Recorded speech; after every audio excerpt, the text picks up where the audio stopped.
you doing? And welcome to Neither Real Music. I'm Ed. Today we're going to be continuing our lessons in strumming. If you followed along with the first two videos, you're starting to understand how to downstrum and when to count. We also added in our fourth beat in our last video. The coming exercises are just going to elaborate on those beats, mixing our whole note and half note in with our straight quarter note rhythms, including beat number 4 in some cases. For these exercises, we're going to be using an A, a D, and an E major. Before we do that, please take a moment to subscribe and ring the little bell for notifications so you can know when your next lesson is. I really want to grow this channel, so every subscription is a tremendous help. Let's take a look at our first exercise. We're going to be playing on beat 1, then we're going to mute beats 2 and 3, and then we're going to play on beat 4. This is tricky because you have very little time to move from one chord to another. But with a little extra effort, it shouldn't be that hard at all. Let me give you an example, and then we can go from there. 1, 2, 3, 4. A, A, D, D, A, A, E.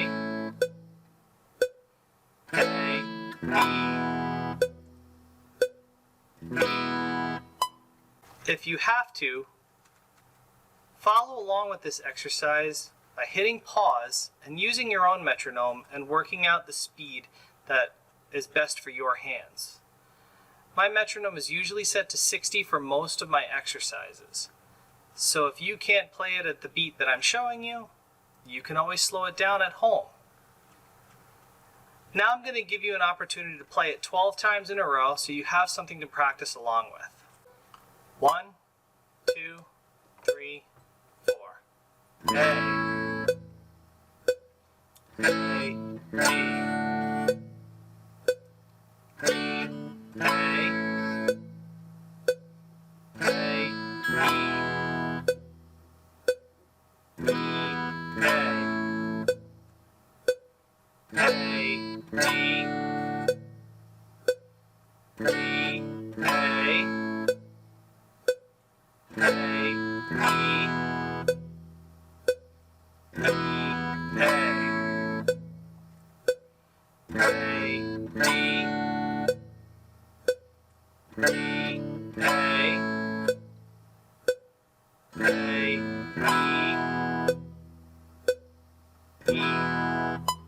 Once you start practicing these types of rhythms, you'll start to notice that you've heard similar rhythms.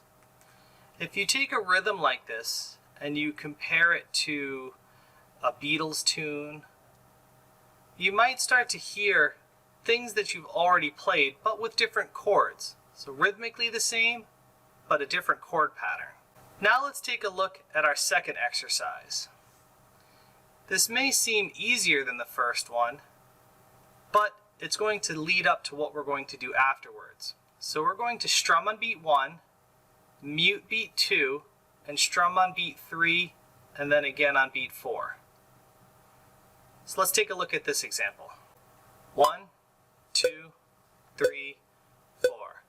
A, A, A, D, D, D, A, A, A,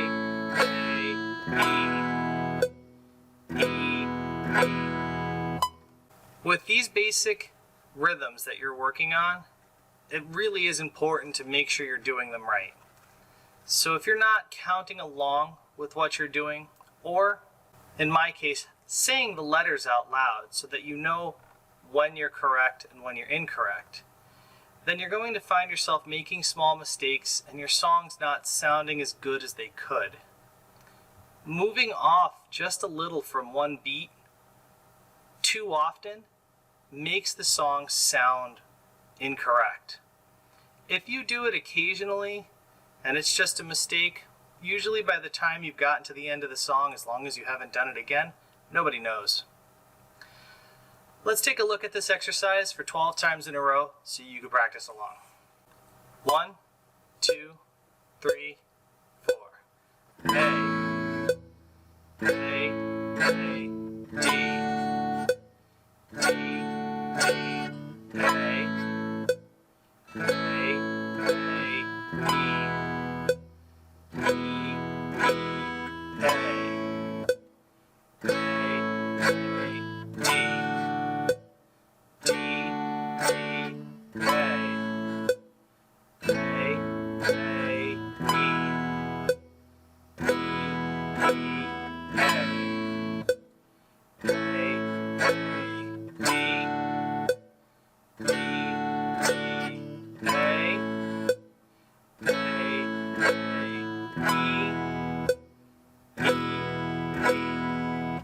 You'll notice in some cases it doesn't sound like the exercise should end.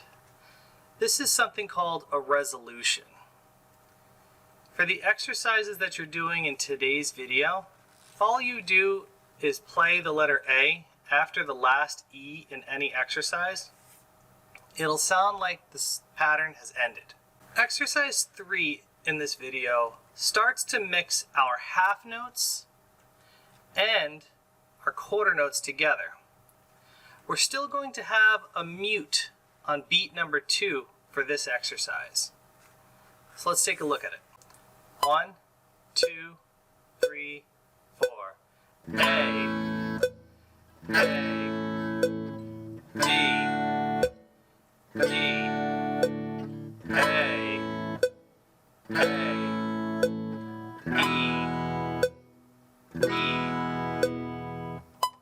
Remember that the half note needs to ring for as long as it possibly can in order to fill in the 2 beats that it has.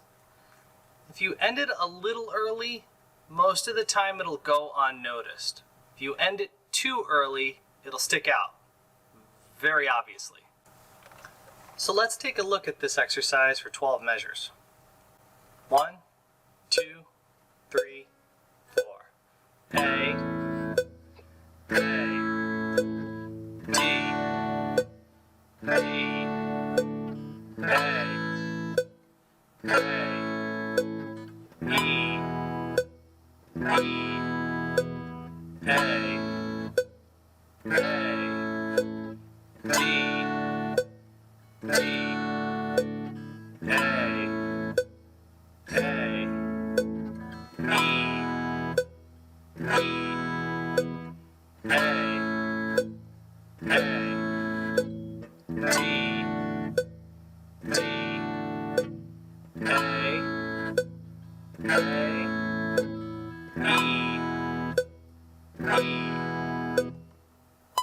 So that half note provides a small challenge in trying to let it ring out as long as possible.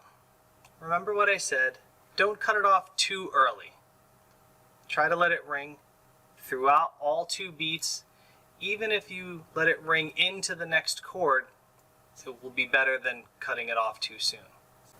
So with our last exercise, we're going to move our half note onto beat 2. So unlike any of the other exercises that we did today, we're going to be actually playing beat 2 in this exercise for a half note. So let's take a look at an example. 1, 2, 3, 4. A, D, D, D,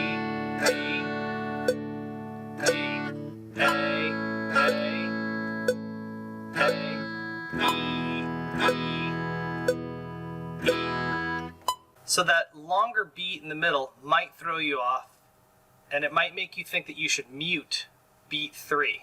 But in this case, you don't have to. The chord is ringing right through beats 2 and 3. Let's take a look at 12 measures so you can play along. 1, 2, 3, 4. A, D, D,